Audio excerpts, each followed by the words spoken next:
Happy New Day, everybody. Hope you're doing well. I'm just feeling my level of gratitude and appreciation for my life and for myself right now is just so high. And also, I know it's very cartoon whimsically, whatever, but I really do enjoy the sound of a rooster in the morning. It really does something to my spirit. I don't know if it's because of like some people might Cuban roots or what it is, but like, or because I'm a big silly kid and I love watching cartoons. I don't know what it is, but I love that in the morning. It's so nice. Possibly it's because I'm a secret bird watcher, and so I love when birds sing, and it's like based on research that when you hear bird songs that you know you are safe because they feel safe. If it gets ever too quiet, the birds will also be very quiet. Hey, but yeah, hi everybody, Fela. You can also call me Felicia. So I have these two names because my nickname is Fela, or some people call me Fela based off my Instagram name. However, I love my name Felicia. I am a third Felicia in my family, which is pretty interesting. I feel like that's kind of cool with me, but also Fela, so I am myself individually. So Fela, Felicia. Hey, I am a multi-hyphenate, multi-talented Black woman and a black queer plus size woman. Let me not forget my intersections for y'all to know me. And for the last 10 years I have been applying the science, the system of yoga to my life to increase my quality of life, to enjoy my life, but also to do and help others do the same. And so it all began. People have been telling me to tell my story more. So like, here's a little background about me and my story. So I went to college. I went to University of College Park, go Terps, and it was an amazing time. I made a lot of connections, had a lot of fun, and all the things. Yes. And I graduated with the English degree with the minor in sustainability. However, with the English degree focusing on the African diaspora and a minor in sustainability. Originally, I went to the college for environmental science, and like, so my family are rooted in like software engineer and like working for NASA, things like that. And so I'm like, okay, I already love science. I love the environment. That's me in the environment, bang, bang, bang, we go like that, I guess. And so just like, but when I got to school and I was in Maryland is a really good school, but the science, the calculus and the chemistry, it was really just like trying to take me out. No matter how many tutors I was getting, it just felt like a lot of pressure, and I was like kind of cracking underneath it. And so I needed to change my major to something more abstract. I verbatim remember me saying to my family, like, I need something that's more abstract, something that's not too concrete. So I became an English major because like my whole life, since a baby little me, I loved reading, I loved writing, I used to write on the walls, it's a whole thing. And so when I became an English major, this like heavy weight lifted from me, and I was more excited to like be present and do things again at school. I had some amazing professors. That's another story if you want to know about that.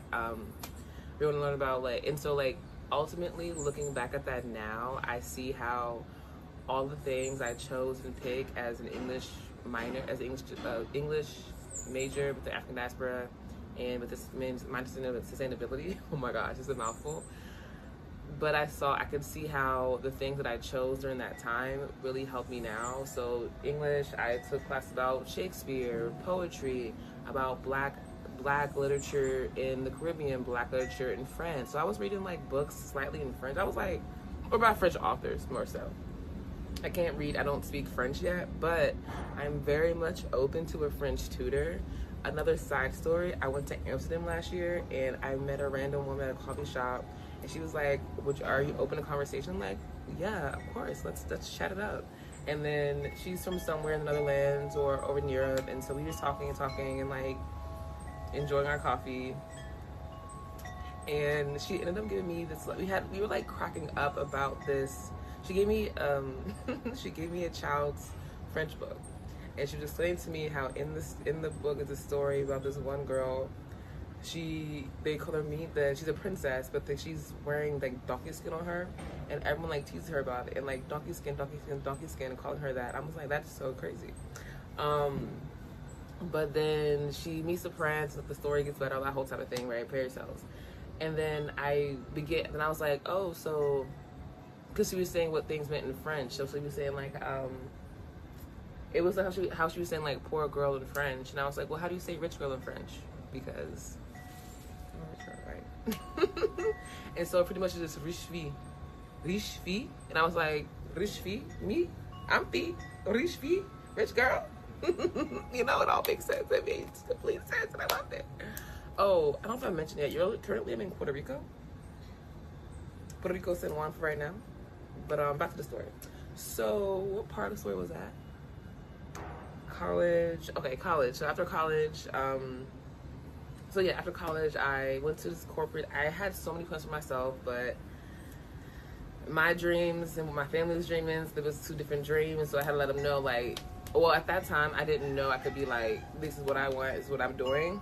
And instead, I was just like listening to what they were doing. So I got this job at a corporate, I was working corporate for the YMCA. It was cool, but I didn't feel fulfilled, satisfied, and like, generally just overlooked. That's also the story. However, during that time, I started doing Bikram yoga, 105-degree hot yoga, 90 minutes. 26 postures and 2 breathing exercises, the same practice every single time, but you and your body are different. When I took this practice, it was January 12th, 2016, and it changed my life because it got to the point where like I'm rushing from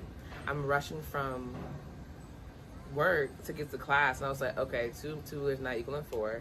And also, when I'm taking classes, I don't see any teachers there were other black teachers, but I don't see any black, curvy women teaching class. And I was like, people need to see different bodies and different people teaching class so they make it more accessible. The whole representation matter thing is very true. And so I was like, well, let's do it. And so literally I was like, okay, I want to learn all kinds of yoga because I'm feeling how such yoga is a catalyst for healing for all people, absolutely, but especially for black people and black queer people, black marginalized people, people of color, people of otherness, that this yoga helps us return agency back to ourselves.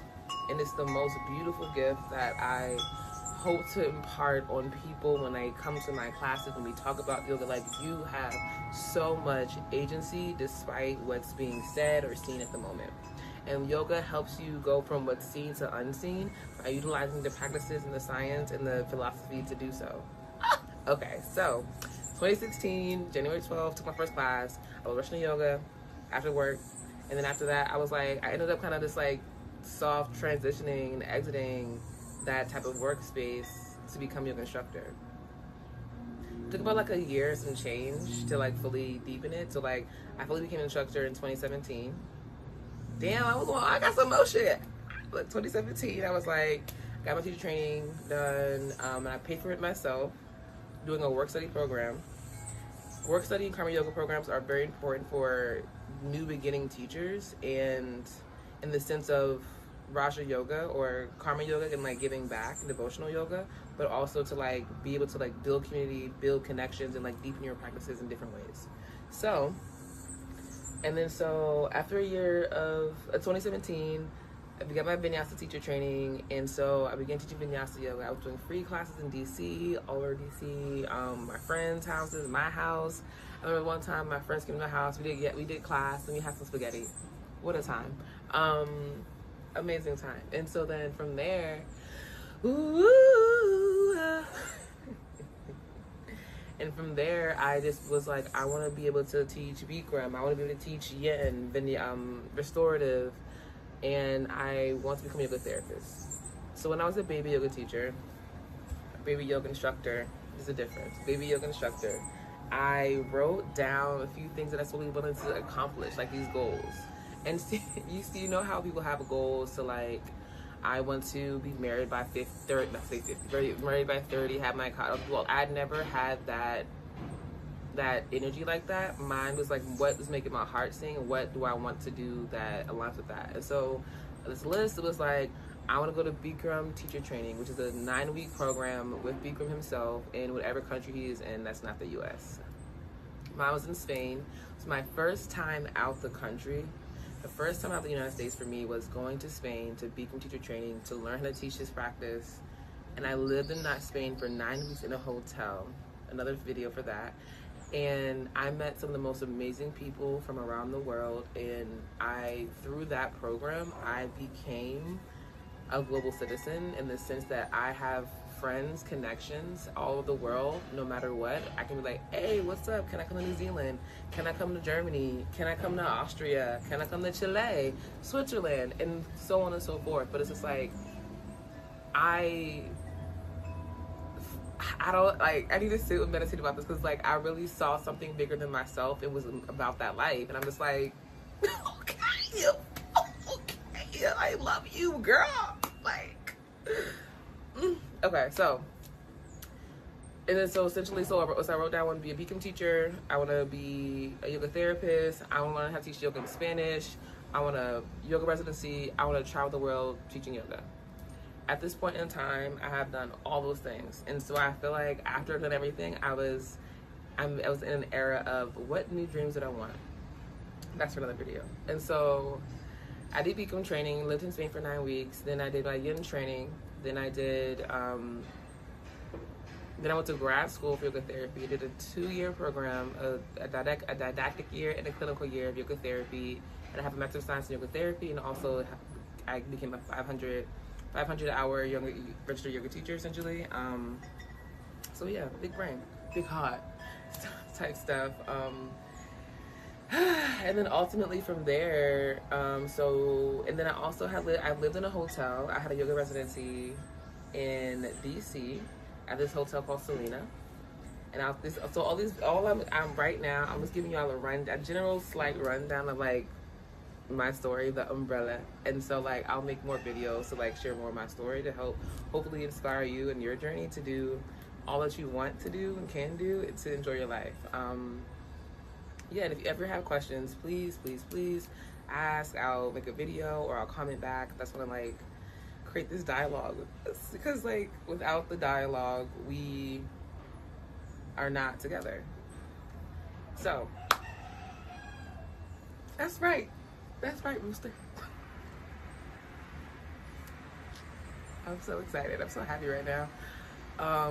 Okay, so what part of the story was that next? So yeah, I did all the things on my checklist, and so I became a Bikram teacher. I've taught yoga in Mexico, Germany, Colombia. I went to Colombia for a month to learn how to teach yoga in Spanish. I had a yoga residency at a hotel in DC, beginning my digital nomad journey, or what I like to call a yoga nomad journey. And then I've been a yoga therapist the last 3 years now, and it's been a very rewarding journey. And like I became a yoga therapist because I want to be able to be I want yoga to be accessible to all bodies, and yoga therapy it is. No matter if you have an injury, an ailment, physically or mentally type of ailment, like there's nothing that blocks you from yoga besides yourself. But yoga is always, as long as you're willing, you'll receive the benefits of yoga. If you're not willing, you won't receive it. And so you gotta be willing.